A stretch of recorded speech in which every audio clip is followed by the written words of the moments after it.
Now let's get started with erythrocytes. Erythrocytes basically RBC को कहता है।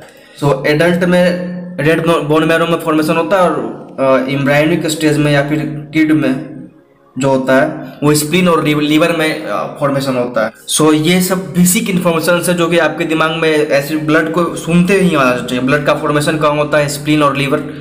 बड़ा होने के बाद रेड बोन मैरो में होता है। 5 to 5.5 मिलियन पर mm³ ब्लड काउंट होता है, आरबीसी काउंट होता है।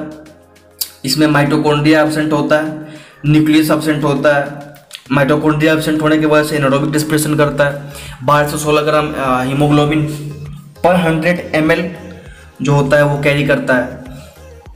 और जो आरबीसी में जो कार्बन डाइऑक्साइड कैरी किया जाता है वो ज़्यादातर कार्बा अमाइनोग्लोबिन के फॉर्म में किया जाता है। सो this was all about erythrocytes. Now let's get started with platelets. Platelets यानी थ्रोम्बोसाइट्स सबसे स्मॉलेस्ट साइज का होता है। सारे फॉर्मेट एलिमेंट्स में इसका साइज सबसे छोटा होता है। बोन मैरो में एक स्पेशल सेल होता है जिसका नाम कि मेगा कैरियोसाइट्स होता है, उससे प्लेटलेट्स का फॉर्मेशन होता है। सो फॉर्मेशन याद रखना सबसे इंपॉर्टेंट चीज। इसमें भी न्यूक्लियस एब्सेंट होता है, फ्रेगमेंट, ये सेल फ्रेगमेंट है। इसका लाइफ स्पेन जो होता है, इसका आरबीसी का लाइफ स्पेन 120 डेज होता है।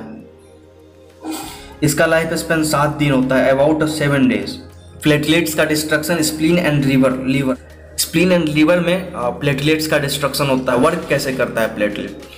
सो platelets works in a coordinated fashion with plasma, क्योंकि प्लाज्मा में फाइब्रिनोजन प्रेजेंट होता है जो कि क्लॉटिंग के लिए रिस्पॉन्सिबल होता है। अब हम बेसिकली समझते हैं कि क्लॉटिंग होता कैसे है।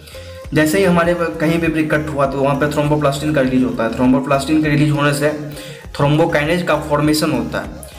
जैसे ही थ्रोम्बोकाइनेज फॉर्म होता है, थ्रोम्बोकाइनेज एक एंजाइम है, ये इनएक्टिव प्रोथ्रोम्बिन को थ्रोम्बिन में कन्वर्ट कर देता है। अब थ्रोम्बिन क्या करता है? थ्रोम्बिन जाकर के फाइब्रिनोजेन को फाइब्रिन में कन्वर्ट करता है। यही फाइब्रिन पतला पतला ऐसे थ्रेड्स के फॉर्म में जाकर के जहाँ पर भी कट होता है वहाँ पर थ्रेड्स फॉर्म करता है और वो क्लॉटिंग हो जाता है। यानी कि इस तरह से बन गया, ढेर सारा स्ट्रक्चर बन जाता है जो कि ब्लड जो अंदर से जो भी चीज़ ब्लड फ्लो कर रहा था तो उसको फ्लो करने में डिस्टर्बेंस क्रिएट करता है। एंड देन इसी वजह से वहाँ पे क्लॉटिंग हो जाता है। That is called coagulation, blood coagulation. So this was all about platelets and its and coagulation of blood. Now let's get started with leukocytes. Leukocytes basically WBC को कहते हैं। ये अकेला फॉर्म्ड एलिमेंट है जो कि न्यूक्लिएटेड होता है।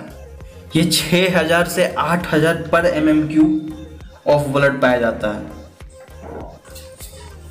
ल्यूकोसाइट्स बेसिकली ये क्या होता है कि इनविजिबल होता है, तो उसको स्टेन किया जाता है विजिबिलिटी के लिए ताकि हम देख पाए कि ल्यूकोसाइट दिखता कैसा। तो वी फाइंड कि 2 पार्ट होता है ल्यूकोसाइट्स में। एक ग्रेन्युलोसाइट्स की सरफेस काफ़ी स्मूथ होता है एंड ग्रेन्युलोसाइट जिसका सरफेस रफ होता है। ग्रेन्युलोसाइट्स को फर्दर जब स्टेन किया जाता है तो वी फाउंड कि there is 2 thing, lymphocytes and monocytes. और जब ग्रेन्युलोसाइट्स को स्टेन किया जाता है तो we find there is 3 thing, basophil, eosinophil और न्यूट्रोफिल। बेसोफिल इन्फ्लामेटरी रिस्पॉन्स देता है जैसे कि हिस्टामाइन और सेरोटोनिन को रिलीज करवाता है। इओसिनोफिल एंटी इन्फ्लामेटरी रिस्पॉन्स देता है। And neutrophil and monocytes acts as a macrophage, यानी कि किसी भी चीज़ को खाना हो ब्लड क्लॉट्स जैसे कि होता है, एक समय के बाद धीरे धीरे वो ब्लड क्लॉट खत्म हो जाता है तो that is engulfed by neutrophil. टिडिया वगैरह आते हैं उसको मोनोसाइट्स खा जाता है, माइक्रोफेजिक होता है मोनोसाइट्स। न्यूट्रोफिल भी माइक्रोफेजिक होता है। ल्यूकोसाइट्स का एक सबसे इंपॉर्टेंट बिहेवियर होता है that is also called diapedesis. Bacterial movement, amoebal movement कहते हैं इसको, यानी कि वो क्या करता है कि ब्लड से स्क्वीज आउट कर जाता है एंड वहाँ पे जाकर के अपना एक्शन परफॉर्म करता है। ल्यूकोसाइट 2 तरह का होता है, B lymphocyte and T lymphocyte. Bone marrow में जो मैच्योर होता है वो बी लिम्फोसाइट, थायराइड में जो मैच्योर होता है वो टी लिम्फोसाइट। जब नंबर वाइज हम कंपेयर करते हैं बेसोफिल बेसिकली सबसे कम पाया जाता है पूरे ल्यूकोसाइट्स में। सबसे ज़्यादा न्यूट्रोफिल होता है, उसके बाद लिम्फोसाइट्स, उसके बाद मोनोसाइट्स, उसके बाद इओसिनोफिल, उसके बाद बेसोफिल। तो this was all about lymphocytes. Now let's get started with blood.